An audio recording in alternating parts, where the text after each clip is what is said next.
Friends, welcome to the channel GIV and CIV Made Simple. In this particular video, we are going to discuss top 50 MCQs along with case studies related to IIBF, IT and security certification course. So, if you are going to appear in the examination, go through these 50 MCQs and they will surely help you in the upcoming examination, as the question that you will get is near about based on the same concept that we are going to discuss.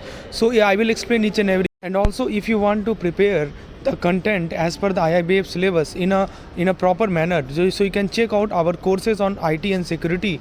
Many aspirants have cracked the paper using the content. As you know, the recent paper has been case study focused, so we have accordingly oriented the paper. So for more detail regarding IT security, you can WhatsApp me on this particular number. So let's get started with our very first ID5 RAID10. So this is the protection available. So the first one is mirroring, right? The first protection is mirroring, and the second protection we have is striping. So you know what is mirroring? So it is like, taking a photocopy, right? You are taking photocopy of every pages. And what is a striping? It's like, dividing chapter between two chapter, dividing chapters, right? Between two scribes, right? Why? To write faster. So you know what RAID10 does? RAID10 does both together. Both these things are done together by the RAID10, right? So first thing is mirroring. Right. So what is the meaning of mirroring? So mirroring, mirroring means every disk has its twin, right? Mirroring means, every disk has its twin. That is called mirroring. Okay. So an exact copy. If one disk fail, that twin keep everything safe. And the second thing that is done is striping. Striping means now these mirrored pair are arranged so that data is split across them. So whatever mirrored pair are there, they are arranged. Why they are arranged? So they are arranged because data is split across them. Data is split across them. That's why they are arranged, right? So this make, reading and writing much faster. So what you get? You get higher speed, you get high fault tolerance. So see, because of this striping, you get high speed. And also you get high fault tolerance because of the mirroring. So mirroring is also happening, right? So mirroring, because of the mirroring, what you are getting. So because of mirroring, you are getting high fault tolerance, right? Fault tolerance. And also because of striping, you are getting high speed. So why it need at least 4 disks? One more thing is that it need at least 4 disks. So 2 disks are needed for one mirror pair, right? 2 disks are needed for one mirror pair, and another 2 disks are needed for second mirror pair, right? And these pair are striped. These pair are striped, right? So minimum 4 disks are required. As you can see, minimum 4 disks are required. Now next point is 50% usable capacity. 50% usable capacity. So what does it mean? So half the disk are used only to store copies, right? Half disk are used to store copies, right? Suppose you have 4 terabyte total. So only 2 terabyte will be usable. So now let's see the option that they have given you: RAID 0, RAID 1, RAID 5, RAID 10, RAID 10. So what do you think? So if you talk about RAID 0, so it is used only for striping. It is super fast, and zero fault tolerance, no fault tolerance, right? If one disk dies, everything gone. Then we have RAID 1. So RAID 1 is only for mirroring, right? High safety. It ensures high safety, and also no speed boost from striping, and still 50% capacity. 50% capacity. What about RAID 5? RAID 5 includes both striping plus parity, right? And good balance. Obviously it has a good balance, right? But are not as fast or as fault tolerance as RAID 10. The correct answer is RAID 10, right? So as we have discussed, RAID 10, what is happening here? That 1 then 0, right? So first of all, what it does mirroring first. After mirroring, they stripe, right? So 10 is now, you can remember it like this: 10 is now based of 1 plus base of 0. This way you can remember. So RAID 1 is regarding the safety. So if you talk about safety point of view, then RAID 1. RAID 0 is regarding the speed, super fast. And RAID 10 is both combined. Speed and safety both are combined. So what we learn from this discussion is that, whenever we talk about RAID, it combines both the elements. What are the elements? Mirroring and striping, right? And it required minimum 4 disks. Minimum 4 disks are required. It provides high performance and high fault tolerance. And I told you, only 50% is the usable capacity of the total capacity are usable. I hope this is clear. RAID 0, high speed. RAID 1, basically this is for, if we talk about RAID 1, this is for, safety. And RAID 10, the combination of both.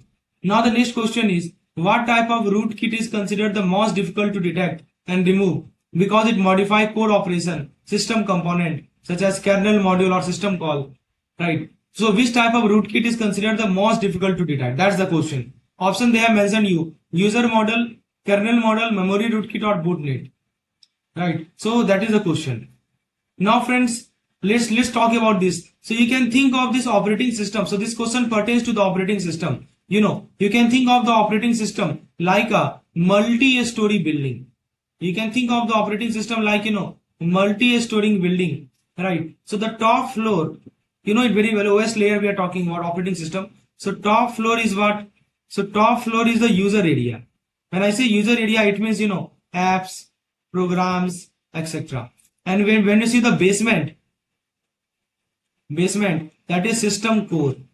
That is system core, and that is what we call kernel. Now imagine a thief is hiding. Imagine that this is a multi-story building and there is a thief. There is a thief who is hiding. If he hide on the top floor, suppose he hide on the top floor, what will happen? Security can catch him easily. He will get catch easily. By whom? By security. But if he digs a tunnel into the basement, suppose he digs a tunnel in the basement, right? He can control doors, he can control cameras, he can control alarms, everything. So that is what kernel model rootkit does. So over here the key point is, kernel model rootkit,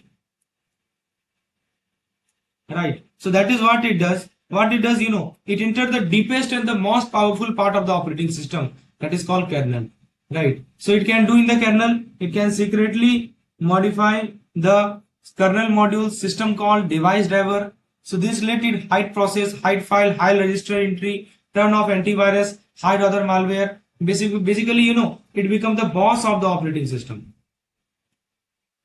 It becomes boss of the operating system, right? So another question is why it is hard to detect. Yeah, this is a very pertinent question. Why it is hard to detect? So you know it very well because antivirus tool depends on the kernel to tell them the truth, right? So this antivirus tools depends on the kernel. Why? To tell the truth, right? So, but if the kernel itself is infected, suppose kernel is infected, what will happen? It can lie, and it can hide the malware. First of all, it will lie, it will hide the malware, and it will pretend that everything is clean. So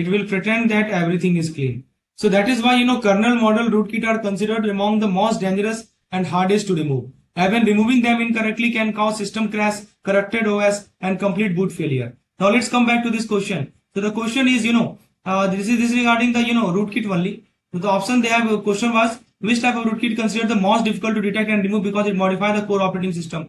So the answer is, kernel model rootkit. Right. What about option A, user model rootkit? Actually, it works in the user space. As I told you, the top floor. Right. It works in the user space, and it has limited, it has limited power. And antivirus can see it more easily. So it can be easily be detected by the antivirus. Right. Much easier to remove. And if you talk about the memory rootkit, just remember it. So, this live only in RAM, random access memory. Disappear after rebooting. After you reboot it, it will disappear. And it is not persistent like a kernel model. What about bootkit? So bootkit, it in fact boots loader or firmware. It in fact boots loader or what, firmware get infected. Right. Very persistent, but it does not modify kernel runtime behavior the way kernel model does. So the final answer to this question is option number B. So one way to remember it like this, let me give you a way to remember. you can think of this kernel as a king, right? A rootkit in the kernel become king of the system. So this rootkit, this rootkit become the king of the system, right? So controlling everything. K for kernel, K for Kamina, hard to catch. Just a word to remember, right? Just a fun recall line for a student. K for kernel, K for Kamina, right? So kernel model rootkit lives in ring number 0. If you talk about the OS layer, just remember it lies in the ring number 0. That is the OS layer, operating system layer. It can modify system call, driver, kernel module. It can hide file. It can hide process, logs, and other malware. It is very hard to detect because it controls what the OS report.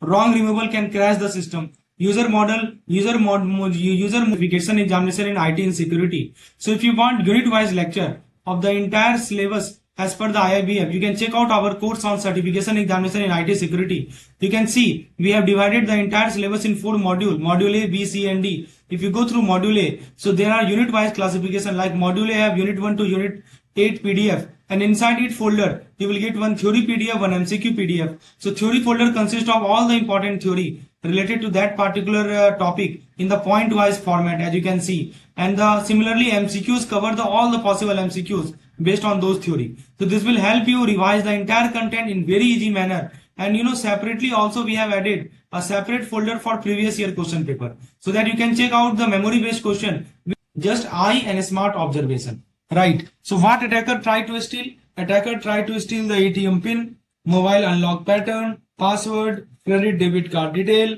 OTP, you type, email login credential. They may stand close, or they may use reflection, small cameras, binocular from distance, right? So typical place where shoulder surfing is being done, like ATM, you can see ATM, airport where waiting areas, cafes, cyber cafe, train station, offices with public cubicle. So if you look at the other option that we have, the first one they have given is phishing. What do you think about phishing? So basically, phishing is fake email or website, right? They trick victim into clicking or entering the data. That is called phishing. It is not visual observation. Here the point is visual observation, right? So phishing is not, visual observation, first thing. Second thing is they have mentioned is key logging. So key logging is the software or hardware that record key strokes, right? These are software or hardware. Basically, they record the key strokes. Okay, so they require malware or a physical device, not watch someone type. And if you talk about the smishing, so smishing is, SMS based phishing. SMS based phishing, fake text message asking for detail, no visual spying involved. So please remember, shoulder surfing means someone looking often over your shoulder. If someone is too close, your information goes, right? So that is what shoulder surfing is all about. It means stealing information by watching your screen or watching your keypad. A low-tech social engineering attack. Very less technology is used, and social engineering attack it happen in public place where when people type the sensitive information. It does not require any hacking tool, right? Please remember these points. Now have a look at the next one. The next question is on your screen. Which of the following best describe a seeming attack in cyber security? So the question is all about seeming attack in cyber security. Option they have given that it uses social engineering to trick user into revealing password through fake login page. B says it inserts a thin layer of malicious code between software component or system interface to intercept or alter the data. C says it relies on brute force encryption key using high performing computer. And D says it infects the bootloader or firmware to survive OS reinstallation. So what this seeming attack is all about. So let me give you one example to make it more clear.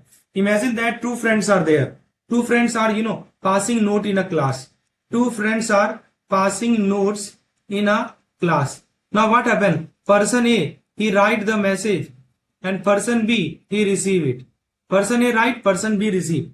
Now think of an attacker who quietly slip a thin transparent sheet between them. So now the third person come, who is an attacker, and what he does, he slips a transparent sheet. He slips a transparent sheet between them. So this particular sheet, they can read the note, or they can change the note, or they can copy it, right, without either friend knowing them. So that particular thin sheet is what we call, SIM. So that thin sheet is called SIM. So in cyber security, a seeming attack work exactly like that. So that thin sheet which the attacker slips between them is called SIM. And in cyber security, skimming attack work exactly like that. Now the question is, what actually happened in the case of skimming attack? So attacker insert a thin layer of malicious code between an application and the operating system, an app and an API, system call and lower level component, right? So between the application, what it does, between the application and operating system, they attack, basically attacker insert a thin layer of malicious code between the app and the API. Right, they insert a thin layer of malicious code between the system call and low level component. Similar thing is inserted. So the middle layer pretend to be normal, but secretly intercept the data, modify the data, steal the sensitive information, changes how the software behave. It looks legitimate and mimic the normal system component. So why it works so well? Because SIM were created by Microsoft for compatibility fixes. Yes, Microsoft itself created the SIM. Microsoft created the SIM for what? For compatibility fix. Right. So meaning that Windows already expects SIM. Antivirus tools sometimes trust them. Malicious SIM blend into the system. Right. So this make them stealthy, effective and hard to catch. So we have different kinds of simming like software simming, hardware simming, that is called simmering, APT level simming, that's different thing. So let's look at the option that they have given you. So option number A says that using a social engineering to trick user into revealing password. That is called, phishing. That is not called simming, that's called phishing. It uses fake email, fake website, no code insertion, no layer between component. So option A is wrong. What about B? Yes, B is the correct one. B is the correct one. What about C? It rely on brute force encryption key using high performance computing. Actually, this is regarding the brute force encryption key. So basically it use high computational power. This is not related to inserting layer or intercepting the layer. So C is not the correct answer. What about D? It in fact the bootloader or firmware to survive OS reinstallation. So that is called, bootkit. This is called bootkit. So they in fact the bootloader or firmware, they help malware survive OS reinstallation. So option number D is also wrong, right? So the final answer to this question is option number B. So you can think of this SIM as, you can think of this SIM as thin middle layer, thin middle layer, right? So whenever you hear simming, think about a sneaky layer inserted in the middle to spy or to modify, right? So what we learned from this discussion is that, simming means adding a thin malicious layer between the system component, and it is used to intercept, modify or steal the data. They mimics the legitimate system fix, harder to detect. Please remember this point. Now the second question they have mentioned is that, basically which of the following statement best describe the purpose of COVID framework developed by ISACA, right? So option they have mentioned, it is a technical cyber security standard focusing only on network security control. It is a global framework for IT governance that align enterprises IT process with business goal. It is certification program used solely for cloud computing audit. And D says it is a tool designed only for vulnerability scanning and penetration testing. So the question revolves around, purpose of the COVID. And who developed this COVID framework developed by ISACA. That's the question. So basically you can think of it, let me give you one example to make it more crystal clear. So you can think of the company like a big machine, right? So you can think of the company like a big machine. So the business side want, business side want profit, business side want growth, business side want risk reduction, cyber security, and the IT side, IT side they work with system, IT side they work with system, they work with server, they work with control, they work with data and cyber security. Often these two don't speak the same language. Business side want profit growth, less risk, and IT side work with system, data and basically server, data, cyber security. And both the side don't speak the same language. So COVID act like a translator and supervisor. So between these two, on one side we have business, on one side we have IT. So in between them COVID act like a translator and supervisor, helping both the side work together. So it tells an organization how to govern IT, how to manage IT, how to make sure that IT actually support the business goal, and how to measure performance, how to optimize risk versus value. So all these things can be known from the COVID. That is why COVID is used worldwide. It ensures that IT is not just running but running with purpose. So two words are there. One word is just running, and the other word is, other word is running with purpose. So basically this is what is ensured. Running with purpose is ensured, right? So COVID provide 40 governance and management objective arranged under 5 main domain: EDM, APO, BAI. Let me just write it down. So COVID, they just provide how many? 40 actually 40 governance and management, 40 governance and management objectives are there, right? And under 5 major domain. The first one is EDM. EDM means evaluate, direct and monitor. Second one is APO. APO means align, plan, organize. Third one is BAI, which is build, acquire, implement. Fourth one is DSS, which is deliver service support. Fifth one is MEA. MEA means monitor, evaluate, access. So COVID integrate with other framework like ISO, ITIL, NIST. Now if you look at the other option that we have, so option number A says technical network security standard. It's saying technical cyber security standard. Actually this is wrong, because COVID is not about only cyber security or network. It is broad. It is focused on governance, not just technical control, right? It is not limited to technical cyber security. It is just broad. In the broad sense, it's focused on governance. It is focused on governance and not just technical control. What about option B? Option B is the correct one. It is a global framework that align IT need process with business goal. Exactly, linking both of them, right? Then it's talking about the certification program. As you can see, no. Actually, ISSCA does not offer certification, right? But COVID itself is not a certification. ISSCA does offer certification. ISSCA offers certification like CISA, like CISM, like CRISC. So these are the certification courses which are offered by ISSCA. But the COVID is not a certification.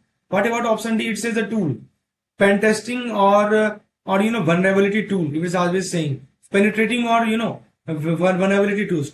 Actually, COVID does not scan vulnerabilities or perform penetration. It guides how IT should be governed and managed. So the final answer is option number B. Yes, B is the correct one. So just remember one trick I tell you to remember this COVID. It is just like this, because COVID question is asked every year. So you must know what is the COVID. Control objective for information and related technology. So control plus business plus technology, right? This way you can remember. Control plus business plus technology, right? So control objective for information and related technology. It helps control IT and so it support the business. And one more thing is that COVID is IT governance GPS. This way you can also remember. IT governance GPS. This is what COVID is all about. So what we learned is that, from this discussion is that basically COVID is ISSCA global IT governance framework. It aligns IT process with business goal. It provides 40 objectives and 5 domains are there. So these are the 5 domains. The name is written here: EDM, APO, BAI, DSS, MEA. It is not a certification, not a technical tool, not limited to just cyber security. Now one more question I think is based on COVID and ICSA. Let's have a look.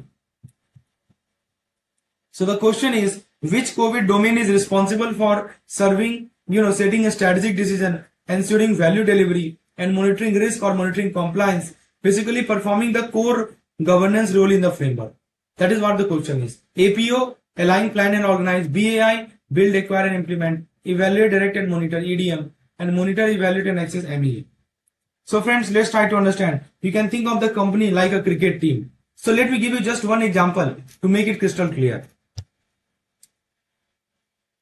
So you can think of the company like a cricket team. Someone must evaluate the team needs, right? What are the requirement of the teams? What are the strength of the teams? What are the weakness of the team? Evaluation must be done, right? So, and someone must direct which player to pick, how to strategize, right? So it also be decided that which player to pick, how to strategize, and someone must monitor whether performance is actually improving or not. Basically, someone is required for all these 3 activities. So the top level selection making is exactly what EDM does in COVID. Please understand. So here we are focused on, top level decision making. So who does it? Basically, it is exactly what EDM does in the case of, COVID. Decide what direction IT should follow. Yes. So EDM decide, let me just write it down. What EDM does, it decide the direction. It decide the direction. It ensured that IT deliver values to whom? To the business. EDM ensure. It monitored the risk. It monitored the performance. Yeah, and it also monitored the compliance. So it sit at the top layer above all the management activity. So it evaluate, it direct, it monitors. Evaluate what? Evaluate, understand the stakeholder needs. Review strategic option, identify risk and opportunity. That's what it evaluation. Direct means what? Set IT strategy, prioritize investment, and monitor means track the performance, ensure compliance, check risk level. So if you look at the other option that we have, APO. APO means align, plan, and organize. This is the management domain. This is the management domain. It converts a strategy into plan, budget, structure, but it does not set high level governance structure. That's why A is wrong. What about B? BAI, build, acquire, and implement. It handles project delivery, system development, and change management. It focuses on execution, not the governance. What about EDM? Yes, EDM is the correct one. Evaluate, direct, and monitor. Right. EDM is executive decision making, or the top bosses deciding the direction. Evaluate, direct, and monitor. That is what EDM is all about. And the last option they have mentioned is MEA. No, that's wrong. Monitor, evaluate, and assess is wrong. Because performing audit, performance check, and compliance assessment does monitoring, but only on management activity, not a strategic direction. So what we learned from this discussion is that EDM is the only governance domain in COVID. In the COVID, the only governance domain, which is the only governance domain in COVID, this is EDM. Just remember it. Right. EDM is the only governance domain in COVID. It set a strategy, it ensures value delivery, it monitors risk and compliance. APO, BAI, DSS, MEA, they are management, not governance. And COVID always separate governance from management. I already told you. Two things are there. One thing is governance, other thing is management. COVID also always maintain the separation between these two elements. And EDM is it ensures value delivery, monitor risk and compliance. All these tasks are performed by EDM. Now have a look at the next question. The question is, which testing technique is most commonly associated with black box testing? Yes, this is the question. Black box testing. Because it focuses on testing the boundaries of input ranges where defects frequently occur. So black box testing is all about. So option they have given, basically code coverage analysis, boundary value analysis, static code review, and control flow testing. So which testing technique is linked with black box testing? Before we jump into the answer, let's understand this is the simplest way possible. So I'm providing you just one example to make it clear what this black box testing is all about. Think of the software input. So just a way to remember this black box input testing. You can think of the software input like a door. And most people expect problem to happen inside the house.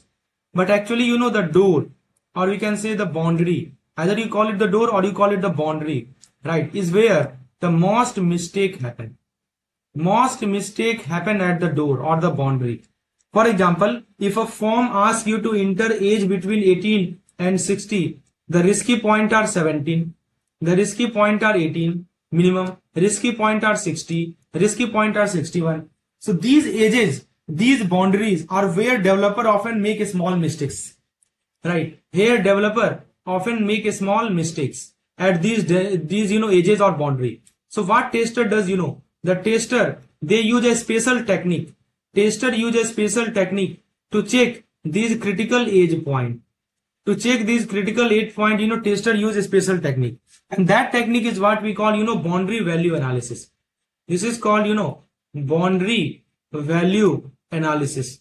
So this is the classical, or in short we call it, BVA. This is the classical black box testing method, because the tester does not need to know the code. They only care about the input range and its limit. So they have nothing to do with the code. They only care about what? They only care about the input range and its limit. That's why if you look at the option that they have given you, option is a code coverage analysis. No. Yes, B is the correct one. Boundary value analysis. So if you look at the code coverage analysis, that is, white box technique. If the question is regarding the white box technique, that would be the answer. It measures how much code is executed during testing. C says a static code review. Actually, this is not black box at all. It requires reading the code manually. Here the tester see the code. So it is not a boundary based black box testing. What about control flow testing? Again, white box testing, right? It studies the flow or path of the program to the source code. So just way to remember it like this. Boundary break the app. Just remember it. Boundary, what it does, it break the app. Right. So boundary value analysis save the app. Range का king BVA, or when where limit matter, BVA is the better. Right. Useful for your English audience. So wherever limit is better, BVA is better. Limit matter, BVA will be better. So like if you look at the other option they have mentioned, just now I told you that black box means no code is seen, focus on the input. It just means you cannot see the code, you just focus on the input. Boundary value analysis test minimum, maximum and just around them. And most bug hide at the boundary, we know it very well. So BVA is super effective technique. Other option are white box or code based, not black box. Now the next question they have given is that, let me show you, that which spoofing technique manipulate network table on a local LAN so that the attacker can interpret or redirect traffic between devices by associating their MAC address. DNS spoofing, ARP spoofing, IP spoofing, email spoofing. Very good question. So basically to understand this easily, let's break it down. First of all, let's understand the basic concept and then we will go to the question. Imagine that you are in a society. Suppose that you live in a society and there are many flats. Right, each flat, suppose take the flat as IP address. Right, each flat belongs to a specific person. Each flat belongs to a specific person. That is called MAC address. So flat IP address, flat you can treat like IP address and a specific person is like MAC address. Now imagine there is a thief who level his face as your flat number on the building list. Who level his face as your flat number on the building list. So whenever the watchman send any delivery or communicate mean for you, it actually get delivered to the thief first. Right? Why? Because he level his face as your flat number on the building list. So whenever any person or any watchman or any he send any delivery or communication mean for you, it reaches the theft first. It will reach the theft first. This is exactly what happened in the ARP spoofing. ARP spoofing. Right. That is called address resolution protocol. The full form is address resolution protocol. It mapped the IP address to MAC address. So it linked flat number to person name. In ARP spoofing, the attacker send fake ARP message and says. So what happened in the ARP spoofing address resolution protocol? What happened ARP spoofing we are talking about. So in this case what happened that basically the attacker, suppose this is the attacker. And he sent the fake ARP message and says that, hey network, my MAC address is equal to victim IP address. He says that my MAC address is equal to victim IP address. He says so. Right. Device believe this lie and update their ARP table. Now all the traffic meant for the victim goes to the attacker first. This allow man in the middle attack. You know about MITM attack? Yes, this allow it. This allow intercepting or modifying data, hijacking session, stealing password or cookies. And because ARP work only inside a local LAN, this attack is very common in Wi-Fi network. That's why the correct answer to this question is, option number B. That is called ARP spoofing. If you talk about the DNS spoofing, this redirect user to fake website by altering the DNS record. It redirect them into fake website. Right. What about IP spoofing? Here attacker fake the source of fake the source of IP address, right, in the packet. And what about email spoofing? So email spoofing, it is used in phishing, right? It has nothing to do with the network table or ARP. It is used in phishing. So just remember, ARP means address replace protocol. Just way to remember it. Address replace protocol. Not real name but perfect for memory. Or MAC say attack, that is ARP attack. Or ARP attack happen when Wi-Fi is local. Whenever Wi-Fi is local, public place, ARP attack will happen. So it is an address replace protocol, and MAC say attack, that is ARP attack. So ARP connect IP to MAC on a local network. What it does, it connect IP to MAC on a local network. IP is just like I given you example, flat number, and MAC is your person living address. So it connect IP to the MAC, and ARP spoofing attacker lie about MAC address to steal the traffic. It is used for MITM, session hijack and data theft. Now, one question is based on match the following type. On one side, they have given you the OSI layer, and on the other side, we have given you the function. Like list A, OSI layer, presentation, transport, network, data link, and B, they have mentioned the function like route packet using logistic addressing, perform encryption, decryption, and data format translation, provide reliable, fast end-to-end delivery, handle framing, MAC addressing, and local error detection. So you have to link. The 4 options have been given: 1C, 2B, 3A, 4D, and likewise 4 options they have mentioned. How do you go about solving it? So friends, we need to match OSI layer with their correct function. So let's start with the presentation layer. So you can think of the presentation layer.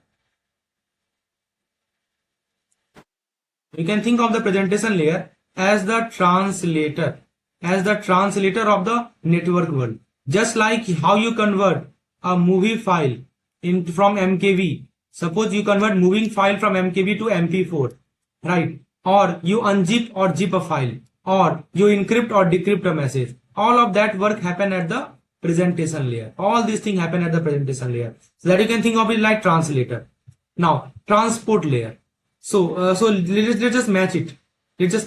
So presentation layer is just, just I told you translator. So which option thing? Routes packet, perform encryption, provide reliable fast to end, handle framing. So I think it will be B. Perform encryption, decryption, and data format translation. Yes. So 1B. Now the second thing they have given is transport layer. So transport layer, like imagine that you are sending a courier, right? Imagine that you are sending a courier, right? So you want, reliable delivery. Obviously you want reliable delivery, and that is what is happening through transfer control protocol. You want fast delivery. So that is what is happening through UDP. So that is exactly what transport layer does. It ensures that your data reaches from source to destination with reliability, like TCP, and fast with the speed, that is UDP. So if we link one with two, so you can see transport layer. So transport layer is linked to what? It is linked to C. Transport layer will be linked to C. So what is C? Provide reliable fast end-to-end delivery, that is TCP UDP. So 2 linked to C. What about 3? 3 is the network layer.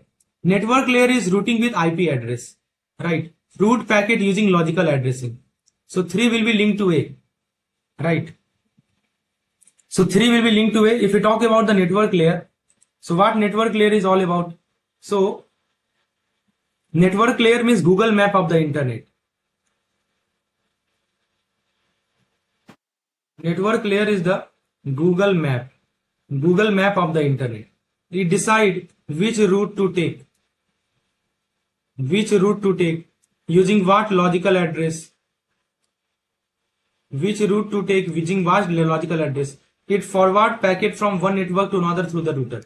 So this is network number 1, this is network number 2, and it is forwarded through router, right? So that is what network layer is all about, routing with IP address. So 3 will be linked to routing packet using logical address IP. And the fourth one is data link layer. So data link layer means, this layer work on your local network, like your LAN, like your, Wi-Fi. This work on your local network like LAN or Wi-Fi. It does 3 things, like create frames. It use the MAC address to deliver the data.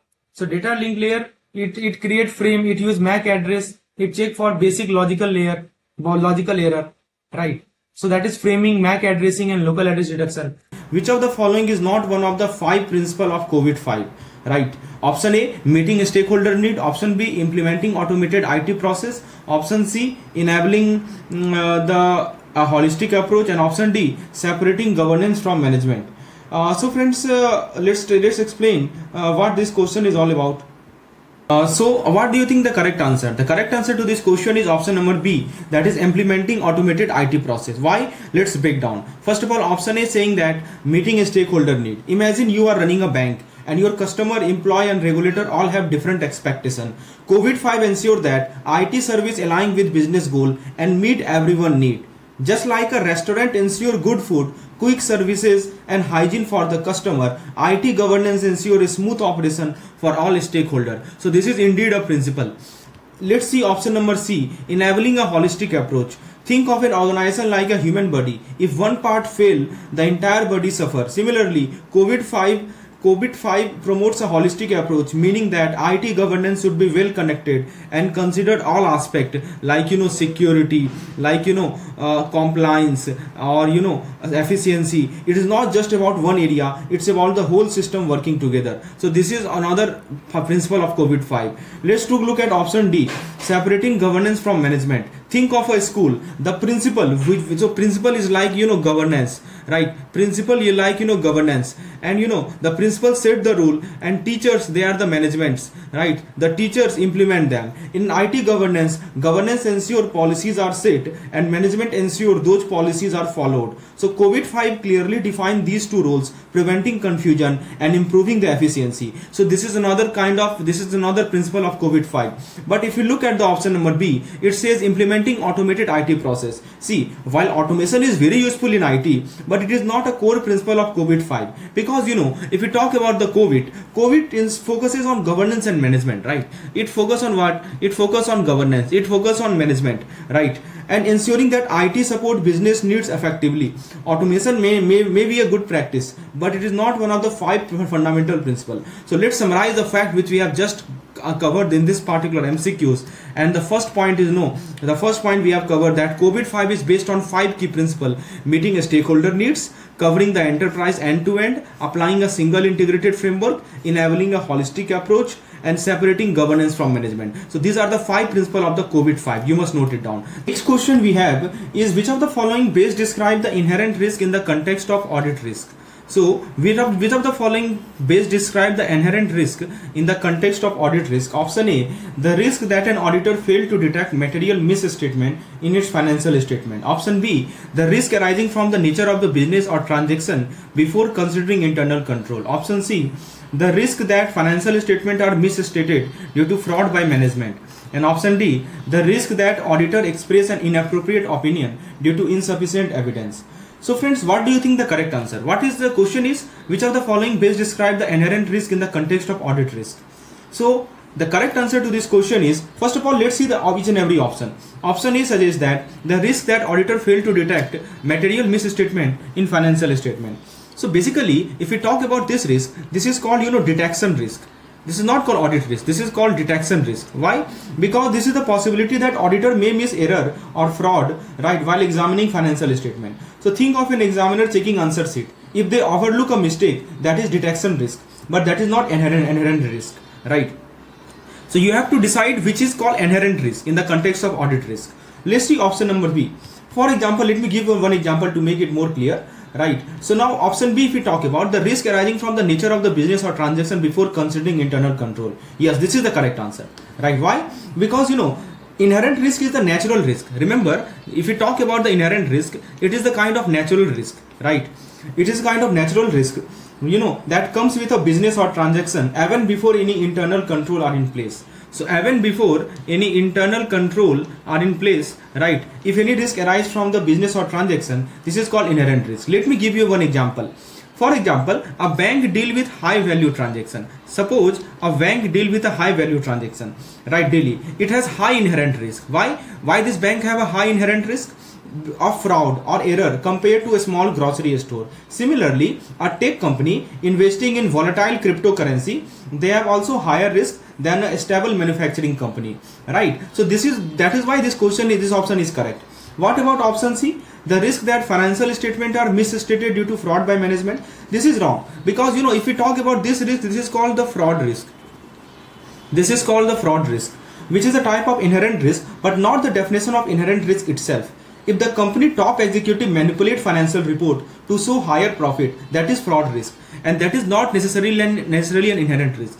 And if you look at the option number D, the risk that auditor expresses an inappropriate opinion due to insufficient evidence. So this refers to audit risk. This refers to audit risk, which is broader and include detection risk. So audit risk include everything. Audit risk include detection risk. Audit risk includes control risk. Audit risk include inherent risk, right? So that is why it is broader, right? That is why it is broader. So basically, if an auditor does not gather enough information and still gives an opinion, it increases the risk of wrong judgment. So what we learned from this discussion is that audit risk is a sum of 3 kinds of risk, right? Inherent plus control plus detection. These are the three risks which are the part and parcel of the audit risk. Inherent risk means what? Inherent risk means the natural risk due to business type or transaction complexity. Control risk means what? Risk that company's internal control fail to detect or prevent error. And detection risk means what? Risk that the auditor failed to identify mistake during the audit. I hope this explanation make the concept super simple for you, right? So this is all the points about audit risk. Friends, if you are looking for a study material for this certification examination in IT security, we have a special course for you. As you can see on our app, the link of app is provided in the description section. So you can see the content of this course. I have added the unit wise theory and MCQs PDF and previous year question. As you can see, it has been arranged module wise. In the first unit itself, you can see there is a separate PDF for theory and there is a separate PDF for MCQs, right? So as you can see, this is a PDF for theory where each and every concept has been given in a short form in the bullet format, and separately there is a PDF for MCQs where all the concepts have been given in the form of MCQ. Similarly, I have made for all the types of all the units. How many units are there? As you can see, total number of units here is 20, right? So for all the 20 units, there are separate theory PDF, there is separate MCQs PDF, and also there is a separate folder for previous year question that you can see. So if you want to get access to this kind of material, you can either do two things: either WhatsApp me on this particular number, or you install the app whose link is provided in the description section. So the number you can see on the screen, you can either WhatsApp me on this number or on the app. Now friends, let's move forward and let's see the next question that we have. The next question is, which of the following base describe the cloud computing? Right. So that is the question. Which of the following base describe cloud computing? Friends, options are the process of storing data, right? So option number A says that the process of storing data on physical hard drive for security purpose. Option B, the delivery of computing services like server, storage and software over the internet. Option C, a networking model that connect only private data center without internet access. And option D, a method of physically transporting data between location using external storage device. Right. So what do you think? Let's go through each and every option. First of all, option number A, the process of storing data on physical hard drive. So basically this refers to what we call as local storage. This refers to local storage. It is not a cloud computing. Why? Because what you are doing is storing data on physical hard drive, right? Or suppose USB, or suppose external drive, right? So basically, this is a traditional way of keeping data safe. This is a traditional way of keeping data safe, but it does not provide remote access or flexibility like cloud computing. Let me give you an example. For example, imagine you save file on a USB drive. You save file on a USB drive. You can only access them if you carry the USB with you. But with cloud computing, you can access your file from anywhere, just like how you open Google Drive or Dropbox onto any device. So that is not the correct answer. Option B, the delivery of computing services such as server, storage and software. So basically this is the correct definition, right? Cloud computing allow individuals and business to use computing resources like server, database and application over the internet instead of maintaining physical infrastructure. You can think of the Netflix. Right? So Netflix, you don't download movies, but you stream them directly from the internet. Similarly, cloud computing provides business with on-demand computing power without the need to buy expensive hardware. What about option C? A networking model that connect only private data center without internet access. So this is incorrect, because this describes a private network. Right? It does not describe a cloud computing. While some company use private cloud computing generally involve the internet to provide service on demand. Right? So for example, imagine a company has its own internal IT system. Suppose a company has its own internal IT system, right? So it does not allow access from the internet.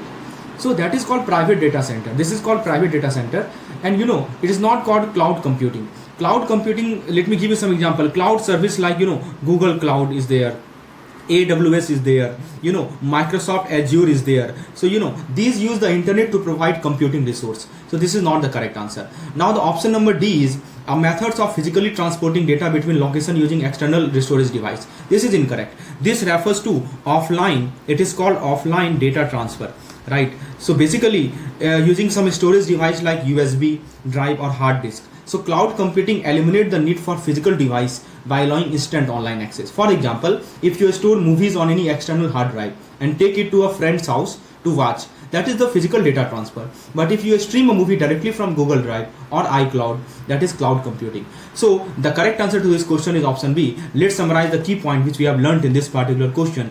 The first concept is that if you talk about the cloud computing, right? If we talk about the cloud computing, so basically it is computing services over the internet, right? It means computing services over the internet. First point you must keep in mind.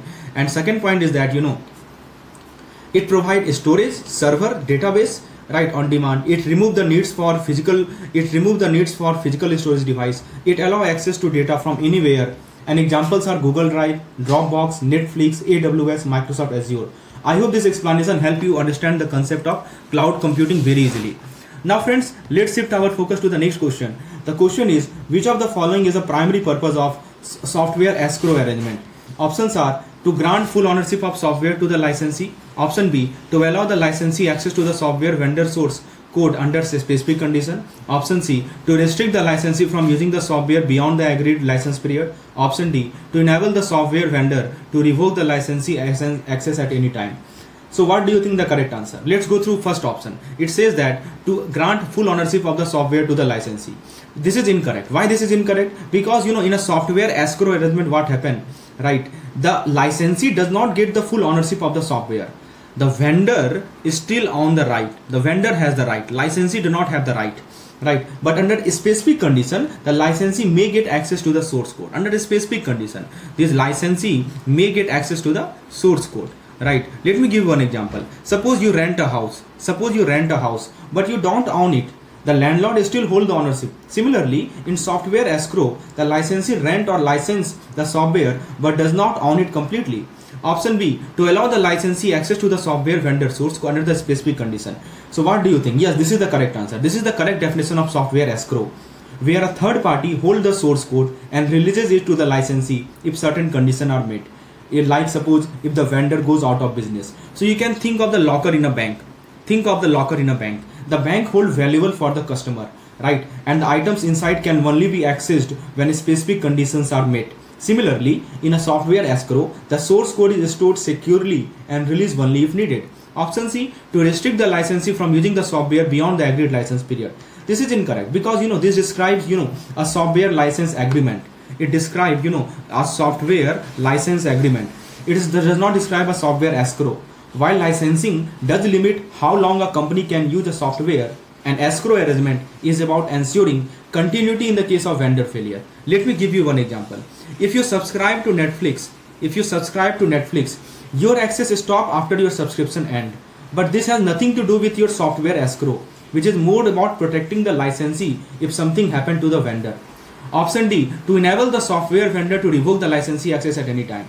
This is incorrect because the software escrow protects the licensee, not the vendor. It always protects the licensee. It ensures that licensee can continue using the software even if the vendor goes bankrupt or fail to provide support. So you can imagine a car lease. Where you can continue using the car as long as the dealer exists. If the dealer suddenly shut down, the lease ensures you still get support on ownership under certain conditions. That is how software escrow works. It ensures business continuity for the licensee. So let me summarize the key fact which we have learned regarding the software escrow arrangement. First point is that it is a legal agreement, right? This software escrow arrangement, it is a kind of legal agreement, right? Ensuring access to the source code under certain conditions. Second point, it protects the licensee. Remember, it always protects the licensee, right? By if the vendor failed to provide support. And source code is held by neutral third party. Source code is always held by the neutral third party. For example, like a bank locker that is opened only under certain condition. A software escrow does not mean full ownership, software restriction or vendor control over the access. I hope that make clear the concept of software escrow arrangement, right? If it is, please hit that like button. Now let's see the next question. The new question is what is the, let's skip this particular question. Let's see what does non-repudiation ensure in digital communication? Very important question. Friends, options are that a sender or receiver cannot deny sending or receiving a message. Option B, the messages are automatically detected after transmission, deleted after transmission. Option C, that only encrypted messages can be sent over the internet. Option D, that messages are stored permanently without any modification. So option A, option A is that a sender or receiver cannot deny. Yes, this is the definition of non-repudiation. Right, this is the correct answer. Why? Because non-repudiation ensures in digital security that a person cannot deny sending or receiving. A person cannot deny sending or receiving. What? Receiving a message because there is a strong proof that they did. This is often achieved through digital signature, encryption or secure logging. For example, imagine you send the email with a digital signature. Later you cannot say I never sent this email because the digital signature proves that you sent it. Right? That is called non-repudiation. What about option B? That messages are automatically deleted after transmission. So this is wrong because it describes the self-destructing message. Right? It describes what we called self-destructing message. Right? So it does not describe non-repudiation. Right? So it is all about the proof of communication. It is all about the proof of communication, not deleting message. So if you send a message on Snapchat, it disappear after being read, but there is no proof that it was ever sent. So it does not ensure non-repudiation. Option C, that only encrypted message can be sent over the internet. So encryption ensures message securely and confidentiality. But so basically if we talk about encryption, what is ensure? It ensures message security. It ensures message confidentiality. But non-repudiation is about proving who sent the message. Right? Even encrypted message even encrypted message can be denied if there is no digital signature or authentication. Right? For example, if you send a WhatsApp message, it is encrypted, right? But you can still delete it. So basically, let me give you one example of encryption. That encryption, suppose you send WhatsApp message, it is encrypted, but you can still delete it for everyone. This means there is no proof that you ever sent it. So it is a kind of non-repudiation, right? Last option is the messages are stored permanently without any modification. So this refers to what we call data integrity. Right? Not non-repudiation. While storing message permanently can help in security, non-repudiation is about proving the receiver. Right? Non-repudiation is about proving the sender and receiver involvement. For example, CCTV. For example, CCTV camera. So CCTV camera recording keeps data safe from modification, but it does not prove who was involved in the event unless there is a proper authentication. So what we learned from the discussion is that, if we talk about the non-repudiation, so non-repudiation, it means ensuring proof of communication. Non-repudiation, it simply means ensure proof of communication. That so that no one can deny it later. Achieved using digital signature, encryption and secure locks. It prevents fraud and false denials in online transaction. For example, signing a contract digitally. Once signed, you cannot deny it. That is called non-repudiation. The primary function of SIEM, that is security information and event management. What is the primary purpose of it? Option A, to provide real-time analysis of security alert from its application and network hardware. Option B, to physically block unauthorized access to computer system. Option C, to store user password for enhanced security. Option D, to replace traditional firewall in cyber security. What do you think? So option A is saying that to provide real-time analysis of security alert from application and network hardware. This is the primary function of SIEM. It helps business monitor their IT system, detect suspicious activity, and respond to cyber threat in a real time. For example, this is the correct answer. For example, you run a bank. If someone try to hack into customer account, so SIEM detects this unusual activity and immediately alert the security system. For example number 2, suppose a hacker is there. They try to log into company system multiple times using different password. So SIEM identify this as a brute force attack and block access. If we talk about the option B, to physically block unauthorized access to the computer system. So this is incorrect because SIEM does not physically block access. Instead, it monitors, it detects threat. So security guard at the building physically block unauthorized visitor. But SIEM work like a smart surveillance system that watches everything, detect threat and report them instantly. That is called SIEM. Full form you must know, security information and event management. Last option number C, to store user password for enhanced security. So SIEM does not, if we talk about the SIEM does not store password. It's designed to detect cyber threat and security breach. So there are some password manager like LastPass. Let me give you some example of password manager. You might have heard about LastPass. You might have heard about Google Password Manager, right? So these store user credentials securely, but they do not monitor security threat like SIEM does. Option D, to replace traditional firewall in cyber. Ensure IT align perfectly with the business goal. So this question pertains to COVID 2019. Right. So friends, let's crack this MCQ and learn a memory trick that will make COVID principle super easy to remember. See what is happening, An organization is implementing COVID 2019 to better align its IT infrastructure with a strategic business goal. So to ensure a holistic approach and tailor the system to enterprise need, which of the following action best reflected integrated application of COVID core component and the principle? So that is the question. So option they have given that organization should focus exclusively on build and acquire and implement domain to ensure the latest technology are deployed to meet the stakeholder need. Option B says that separate governance from management, and utilize and use all the 7 enablers. There are 7 enablers like culture, ethics, organization, structure. So you to enable all of them. Option C says that they should adopt ISO 27001 as a sole framework, right, for performance measurement. And option number D says that prioritize information and service over people and culture. Prioritize information and service over people and culture. So these are the 4 options that they have provided, and you have to select. Let's talk about the COVID 2019 basics. So it is a framework for IT governance and management. So it help align IT with a strategy. Right? So that is COVID 2019 framework for IT governance plus management. Right. So the principles are that it separate governance from management. On one side we have governance, please understand. So it separate IT governance and it separate the management. Okay. And it provide you holistic approach. Which means don't just focus on tech. You need to include people, you need to include culture, right? And you need to include ethics, people, culture, ethics, right, processes, etc. So don't just focus on technology. You should include people, culture, ethics, process, etc. And then there are 7 enablers. So besides that, how many enablers are there? 7 enablers. Which means they are like building block. These 7 enablers are like building block. Right, like culture, ethics, organization, structure, process, information, service. And then there are 40 objectives. So COVID has 40 governance and management objective that need support. So these objectives, they need support from all enablers. Right, so these are the key points. So what we have discussed, that first thing is that COVID is a basic framework for IT governance and management that help business align IT with a strategy. Second point is separate governance from management. Governance set direction, management execute them. That's the difference. That is how governance and management are separated through COVID 2019. Then holistic approach, it don't just focus on tech, it includes people, culture, ethics, process and structure. 7 enablers just now I told you, and 40 objectives are there. So friends, now let's look at the option that they have provided. Please understand, these are the basic concepts.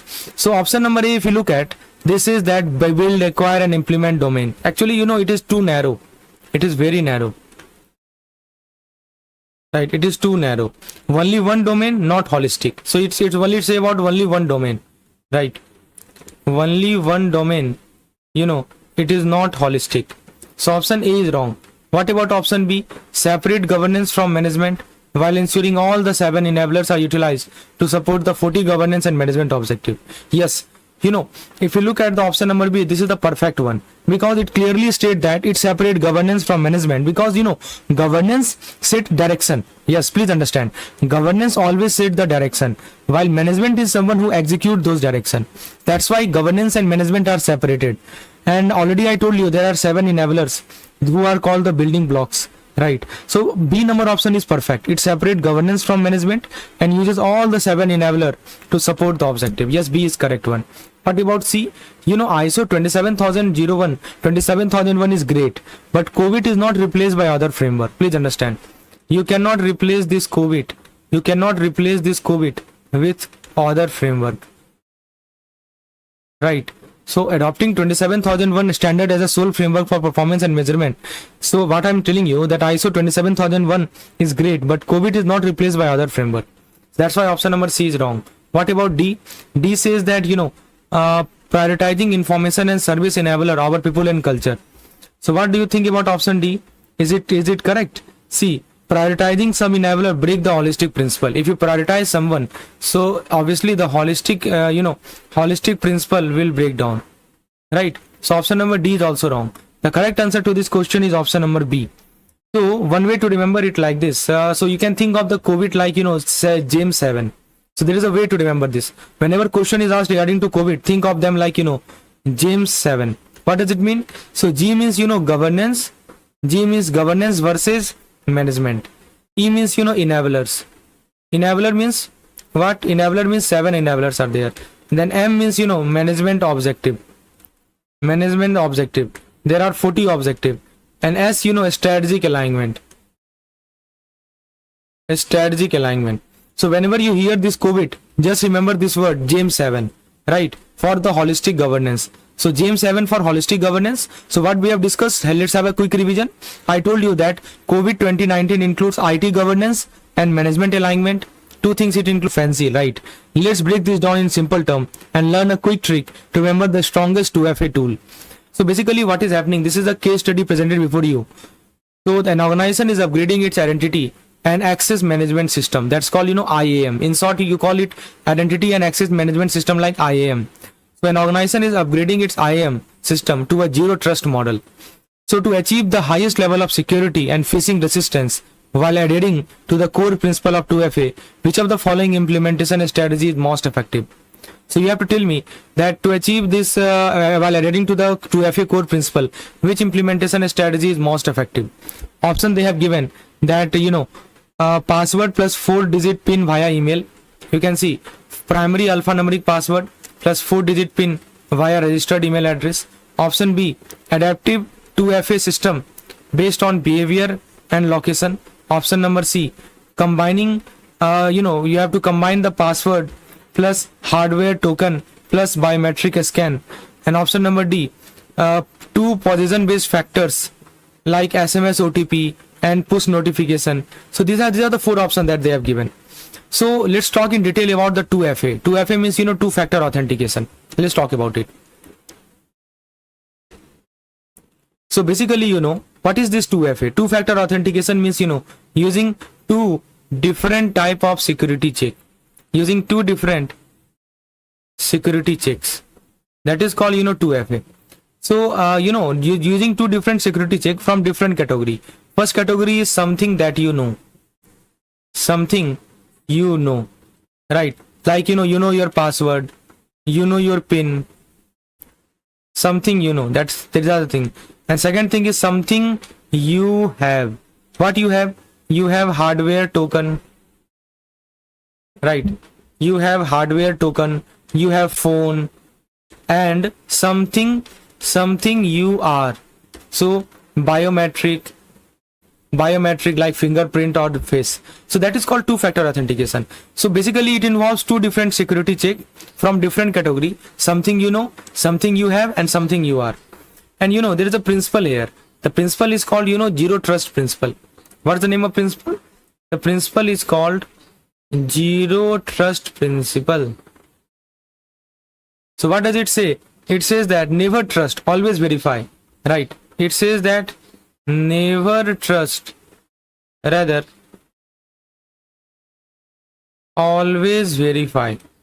So every access request must be validated.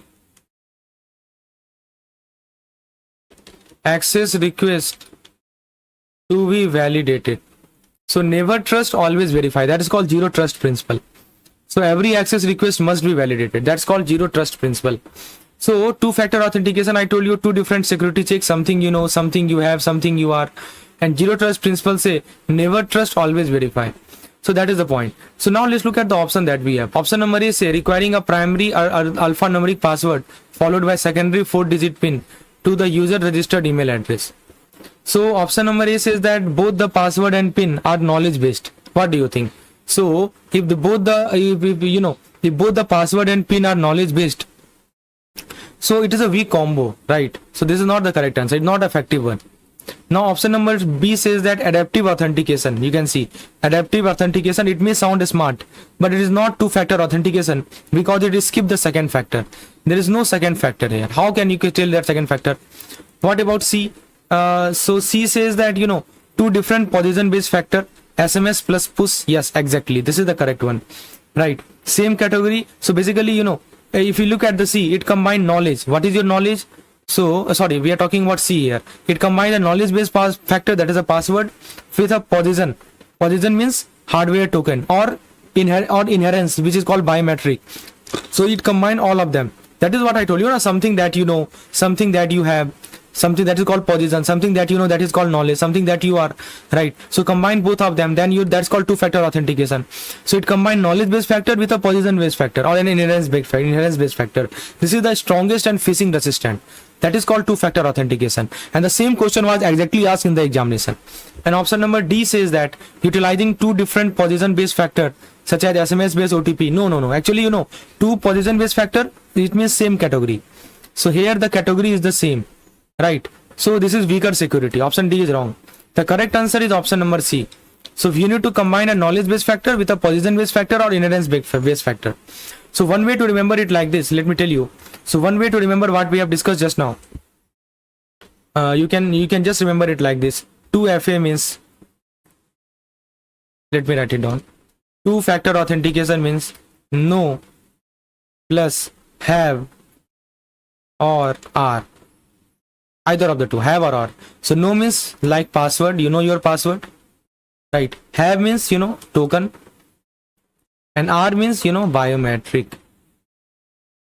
Looking for study material for certification examination in IT security, you can check out our course. The link is provided in the description section. In this course, you will get unit-wise theory and unit-wise MCQs PDF. As you can see, it has been arranged module-wise. There are 4 separate modules. Inside each module folder, you will see there are unit-wise folder like unit 1, unit 2. Inside each unit folder, you will see separate theory PDF and MCQ PDF. So the MCQ PDF is like this. Each unit PDF consists of 40 to 50 MCQs, and this will help you revise the entire syllabus confidently. And theory PDF consists the theory portion in a short and concise manner. In addition to that, you will get previous year memory based question.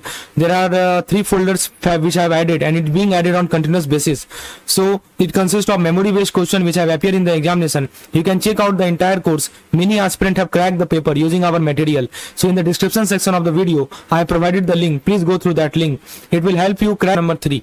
So what question number 3 is all about? Let's have a look. So as you can see it here, that there is a logistic company which is designing an automated sorting system for a large warehouse. They need a solution that can identify hundreds of items simultaneously on a moving pallet from a distance of 10 meters, even if the tags are not visible. However, they are concerned about the interference because some item contains liquid. So have you ever wondered how warehouse read hundreds of tags at once, even from 10 meters away? So let's decode this RFID question. So now the question basically, this is a logistic company. They need an automated sorting system that can identify hundreds of items on a moving pallet from 10 meters away, even if tags are not visible, and some item contains liquid also. So which RFID configuration work best? So there are some configuration they have mentioned, like the active HF 13.56 megahertz tag. Second is passive UHF 860 to 960 megahertz tag. Then passive LF 125 kilohertz tag. Active UHF 860 to 960 megahertz beacons. These are the 4 options they have given. So you have to select the correct one. So friends, let's go through each and every option. So first of all, before delving into the question, let's understand what is the basics of RFID. RFID basics. So you know RFID use the radio waves. RFID, they use the radio waves to identify the tags. They use radio waves to identify the tags. So tags can be, you know, active. So when I say it active tags, it means, you know, battery power. Active tags means battery power, or tags can be, you know, passive. So when I say passive, it means powered by reader signal. So 2 types of tags are there, active tags and passive tags. Active means battery power and passive means reader signal. Now let's talk about the frequency band. Very, very important aspect we are dealing with. Frequency bands. So what is the meaning of frequency bands? So LF means 125 kilohertz. So actually, as the name suggests, you know, it is short range. It is short range in terms of centimeter, and it is great with liquid. You know, it is great with liquid, but slow and no bulk reading. Slow and no bulk reading. That is called, you know, LF 125 kilohertz. Then we have the HF. HF means, you know, 13.56 megahertz. What happened here? They are medium range. They are of medium range, so up to 1 meter, right? This was just centimeter, now it is up to 1 meter, and the speed is moderate. Moderate speed. The third type we have is called, you know, UHF. UHF means 860 to 960 megahertz. So actually, it is long range up to 12 meter plus, right? 12 meter plus, and it is super fast. Super fast. It supports bulk reading, right? So actually these are the three kinds: LF, HF, UHF. LF means 125 kilohertz, HF means 13.56 megahertz, and UHF means 860 to 960 megahertz, right? So now let's look at the requirement check. Let's do the requirement check. So in this case, as you can see, in this particular case, what they have given, that 10 meter range. Please I'm highlighting it. 10 meter range. Then bulk reading, as you can see, they have mentioned that bulk reading is the main purpose. Let me write it down. 10 meter hertz and bulk reading, and also tags is not visible. Tags not visible. Now the concern is that liquid couch interference. So actually, if we talk about the UHF, UHF is sensitive, but it can be mitigated with shielding and placement. Now let's check the option. Option number A is saying that active HF. So just now I told you that HF can reach 10 meter only, right? Medium range, meter within near about 1 meter. So they can't reach 10 meter. So here they have mentioned 10 meter. So HF is not applicable because HF range is just near about 1 meter. That's it. Now option number B I think is correct. First of all, let's look at option number C, passive LF. So LF is great with liquid, but the range is only a few centimeter. LF I told you, low frequency. So range is just few centimeters. So they can't reach it. So passive LF is not the correct answer. What about active UHF? So active UHF work, but the question say tags are not active. In the question it is mentioned that non-active tags. You can see even if the tags are not visible, tags are not active. So passive UHF support long range and bulk reading. Two things it support. First checklist, see we have three checklists. So what are the three checklists? The first checklist is 10 meter range. Okay. Second checklist is bulk reading. Fine. And the third checklist is tags not visible. Tags not visible. These are the three checklists. So if we talk about the UHF, active UHF, option number D, it satisfies both the two conditions. Right. Sorry, not the third one. Actually, let me erase it. It's actually it satisfy condition number. Let me write down the condition number to be more precise. Just wait a minute. So let me write a condition. Condition number 1, condition number 2, condition number 3. It satisfies condition number 1 and 2, but condition number 3 is not satisfied because the passive UHF support long distance range and bulk reading, but just designed across liquid interference. So but tags is not visible. That's why the correct answer is option number B, passive UHF. So passive UHF support long range bulk reading, just designed across around liquid interference. This is the correct answer. The correct answer is option number B, right? So let me give you the memory trick to remember this RFID design. So whenever you can, this is called RFID range ladder. So LF means what? LF means low range.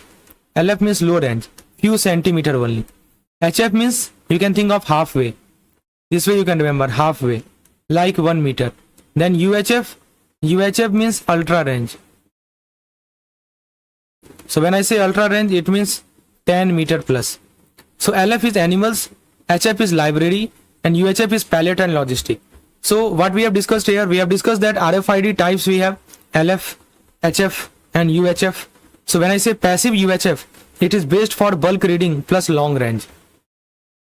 Passive UHF is based for bulk reading plus what? Bulk reading plus long range. Passive UHF is based for it. And liquid is a challenge for UHF. How do we fix this liquid issue? So liquid interference can be fixed with this is the big challenge for UHF. You can fix it with shielding. You can fix this liquid part with shielding. So the correct answer to this question is option number B. Right. I hope it is crystal clear. Passive UHF is the correct answer. So this particular table, it clearly summarizes everything: low frequency, high frequency, ultra high frequency. Frequency range you can see, read range you can see, data speed you can see, liquid metal resistance is very high, and this high HF moderate, and passive active UHF is very low. That's why passive UHF was the correct answer. Now let's have a look at the next question. Ever wondered why auditor stress independence and trust during IT audit or IS audit? Have you ever wondered? So, auditors, they stress, auditor stress a lot during stress independence and trust during IT audit. Right. The question is why. Let's crack this MCQ. So what is happening here? A lead auditor is conducting an IS audit for major bank to ensure compliance with RBI cyber security guideline and PMLA transaction monitoring. The auditor emphasized independence and uniform evidence while addressing the principal agent conflict. So they emphasize on, they put more focus on addressing the independence and uniform evidence. So the question is, which combination of action and theoretical justification best represent a comprehensive IS audit approach? So 4 options they have given. Option A, focus only on planning phase, justified by agency theory. Option B says that field work with vulnerability scan and log review, justifies by theory of inspired confidence. Option number C says that prioritize reporting for ISO 27001, ignore planning, based on in the inductive theory of professionalism. And option number D says risk based planning, discard auditor independence for faster evidence gathering. So these are the 4 options they have given. Let's go through each and every option step by step. So let's have a look at the first option. So what does the first option say? So let me tell you the audit process basic. So what is the basics of the audit process? The basics is very simple. So there are phases, like first of all you plan. The first phase is called planning. After planning you have field work. Second is called field work. Then you report. After field work you report. And after reporting you follow up. So these are the steps: planning, field work, reporting and follow up. And one more thing I want to tell you, that independence is non-negotiable. Independence, it is non-negotiable. So that was given by Mouts and Saraf postulate, right? So now there are some theories related to this IS audit. The one theory is agency theory. What does the agency theory says? It says that it is principal versus agent theory. Principal versus agent, right? So principal means the board, and agent means IT managers, right? So they need verification. They don't need just blind trust. So what agency theory need? They need verification. Agency theory need verification, not blind trust. Second theory we have is called theory of inspired confidence. Theory of inspired confidence. So basically their auditor provide assurance to the stakeholder. Auditor provide assurance to whom? To a stakeholder. So it means building trust in the financial and IT system. That is called theory of inspired confidence. So actually they build trust. You can say trust building.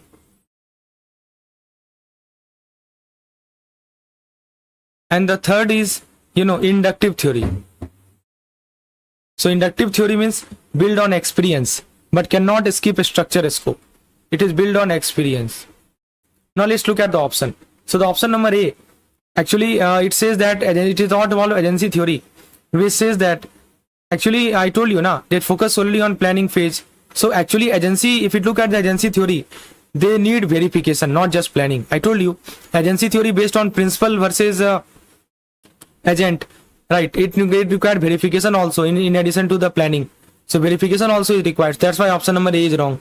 Second is all about the theory of inspired confidence, which I told you that auditor provide. So prioritizing reporting and remediation for ISO 27001 while ignoring the planning phase to save the time. Actually, this inductive theory does not ignore the planning phase. This is the super important.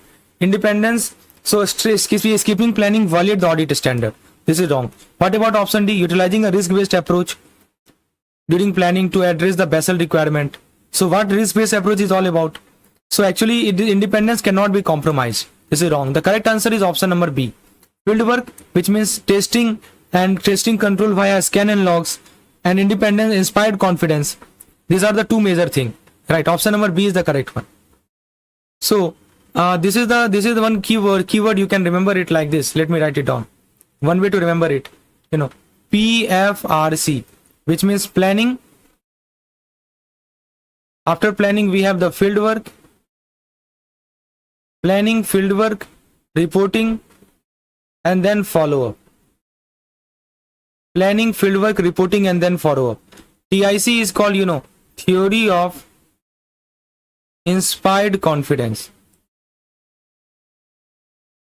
Theory of inspired confidence. Actually it builds trust, right? So whenever you hear audit, whenever you hear audit plus trust, it means two things: field work plus TIC, right? So let's look at the quick revision point. So just now we have discussed audit, IS audit planning. There are some phases. What are the phases? Just now I told you: planning, fieldwork, reporting, and then follow up, PFRC. These are the planning, fieldwork, reporting, and follow up. Independence is mandatory, non-negotiable. You cannot negotiate with independence. And theory of inspired confidence, say it provides assurance to the stakeholder. I hope till now everything is crystal clear. Let's look at the next question that we have. So the next question is, RTO versus RPO. That is called recovery time objective versus recovery point objective. So we are talking about the disaster recovery plan. A commercial bank is reviewing the disaster recovery plan. The bank recovery time objective for its forex platform is set at 2 hours, while recovery point objective is set as 15 minutes. Right. So let's clear this one. Bank forex platform has RTO 2 hour, RPO 15 minutes. During a cyber attack drill which is happening, recovery took 90 minutes, and but the last clean backup was 45 minutes before the disaster. Now, which statement is true to the context of disaster recovery theory? So option number A says that they meet both it RTO and RPO because the total recovery time 90 minutes was less than sum of RTO and RPO target. B says that it meet RTO but fail it RPO. C says that you can classify as a prevention success under DLM. It is classified as a prevention success under the disaster logic model. And option D says that failed it RTO because recovery point must be larger than the recovery time. So these are the 4 options they have given. So now let me explain what is this RTO RP all about, because DRP is a very important topic, disaster recovery planning, on which questions are regularly being asked in the examination. So to the context of DRP, RTO, let's talk about the RTO. So this RTO means recovery time objective. Recovery time objective means how fast can we get the system back online, right? So RTO means how fast we get system back online. That is called RTO. So target is RPO. Let's talk about the RPO. So RPO means recovery point objective. RPO means recovery point objective. So what it means? How much data can we afford to lose? It simply means how much data we can afford to lose. How much data we can afford to lose? That's called RPO, recovery point objective. So target they have given here 15 minutes, right? RPO target is 15 minutes and actual loss is 45 minutes, right? So it is failure. So why this important? Because failing RPO means losing transaction between last backup and crash.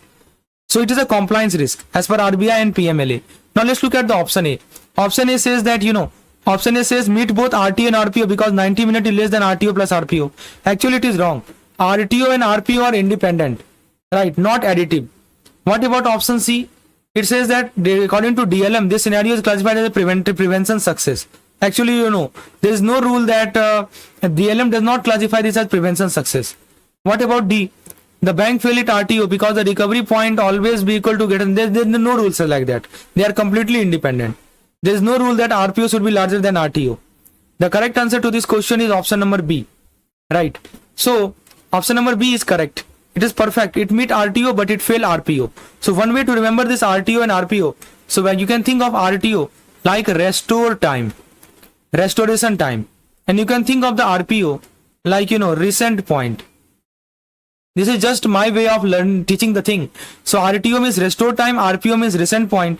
So RTO, whenever you see this word RTO, think about forward in time.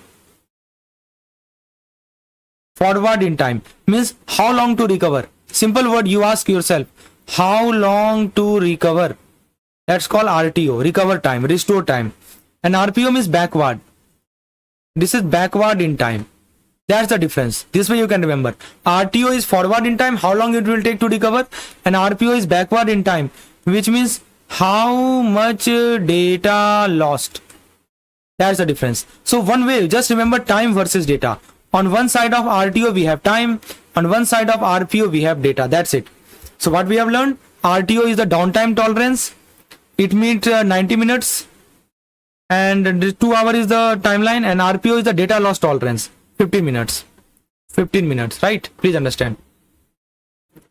So that is this particular table clearly signify each and every aspect, clarify each and every aspect regarding RTO downtime, RPO data loss, and I have made you clear each and every aspect. Now friends, let's look at the next question. So ever wondered why trusted employees sometimes turn into insider threat? There are some trusted employee, and those trusted employee sometimes turns into insider threat. Do you know why it happened? So let's decode this question using the fraud triangle and learn a quick memory trick to spot the warning signal. So the question is, a financial institution discovered that a senior administrator who recently failed past for promotion has been accessing sensitive client file outside of a standard working hour and attempting to transfer large data set to a personal cloud storage account. So a senior admin feeling passed over for promotion access sensitive file after hour and try to transfer large data set to personal cloud storage. So applying the fraud triangle and mitigation approach, which analysis of the situation is most accurate? So the question is, there is a case of negligent insider threat, and the most effective mitigation would be periodic security awareness training to correct the behavior. So 2 words are given, negligent insider threat and fix it with awareness training. Option number B. So employer feeling of being passed over feeling means rationalization, unmonitored access, and opportunity, and these are the core elements of the fraud triangle.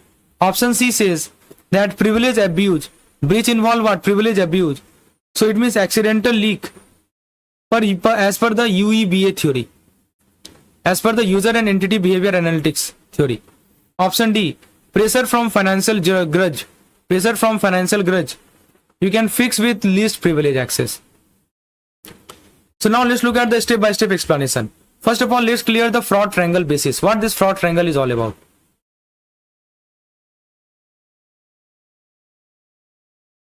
So three things are there. First thing is the pressure. Pressure means financial or personal stress. Stress may be financial stress or it may be personal stress. That's called pressure. Second thing is opportunity. Opportunity means ability to commit fraud. Ability to commit fraud without detection. You commit fraud without detection, that is called opportunity.